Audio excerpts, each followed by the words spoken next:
அஸ்ஸலாமு அலைக்கும். நோன்பு பெருநாள் வரத்துக்குள்ள ஊருக்கு போயிட்டு கூட பிறந்தவங்க எல்லாரையும் பார்த்துட்டு வந்துடலான்னு இன்னைக்கு எங்க அம்மா ஊருக்கு கிளம்பி வந்திருக்கேன்.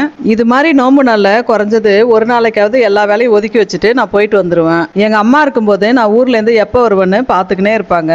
எங்க அம்மா எங்களை விட்டு போயிட்டு 2 வருஷம் ஆயிட்டாலும் தொழுவும் போதும் சாப்பிடும் போதும் மருமகனை எப்படி கவனிச்சுப்பாங்க, இது மாதிரி ஒரு சந்தர்ப்பத்திலையும் அவங்க என்னென்ன சொல்லுவாங்கன்றத நினைச்சு பார்க்காத இருக்கவே முடியல. எங்க ஊர்ல நோன்பு கஞ்சியை காத்து கஞ்சின்னு சொல்லுவாங்க.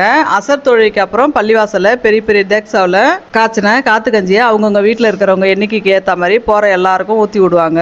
இதுக்காக நோன்பு நாள் வரத்துக்கு முன்னாடியே ஒவ்வொரு தலைக்கட்டுக்கும் ஒரு கார்டு கொடுப்பாங்க. இந்த நோன்பு கஞ்சி என்னோட ஃபேவரேட்னு சொல்லலாம். நோன்பு நாள்ல ஒரு நாளைக்காவது ஊருக்கு போயிட்டு இந்த கஞ்சியை குடிச்சிட்டு வர்றது எனக்கு பிடிச்ச ஒரு விஷயம். நான் இப்ப இருக்க எங்கூர் பள்ளிவாசல் கஞ்சில தக்காளி புதினாலாம் போட்டு அரிசியை நொய் சைஸ்ல பெருசு பெருசா போட்டு செஞ்சிருப்பாங்க. ஆனா எங்க அம்மா ஊர்ல ரவை பதத்துக்கு அரிசியை சன்னமா உடைச்சி அதுல முருங்கைக்கீரை, பூண்டு, தேங்காய், முந்திரி பருப்பு, கடலைப்பருப்பு இதெல்லாத்தையும் போட்டு கஞ்சியை குழவா ரொம்ப தண்ணியாவும் இல்லாம ரொம்ப கட்டியாவும் இல்லாம செஞ்சிருப்பாங்க. சாப்பிடும்போது குறுக்கால இந்த தேங்காய், முந்திரி பருப்பு, முருங்கைக்கீரை இதெல்லாம் வரும்போது சாப்பிட சூப்பரா இருக்கும். எங்க அக்கா வீட்டுல தான் இன்னைக்கு நோன்பு திறந்தேன். எங்க அக்காங்க என்னோட பாயி, என் தம்பி, அப்புறம் சொந்த பந்தம் எல்லாரையும் பார்த்த திருப்திலையும் எங்கள் பாயும் என் தம்பியும் எங்களை வழி அனுப்புனதையும் நான் அடுத்த முறை ஊருக்கு போகிற வரைக்கும் எனக்கு தாங்கும். அஸ்ஸலாமு அலைக்கும்.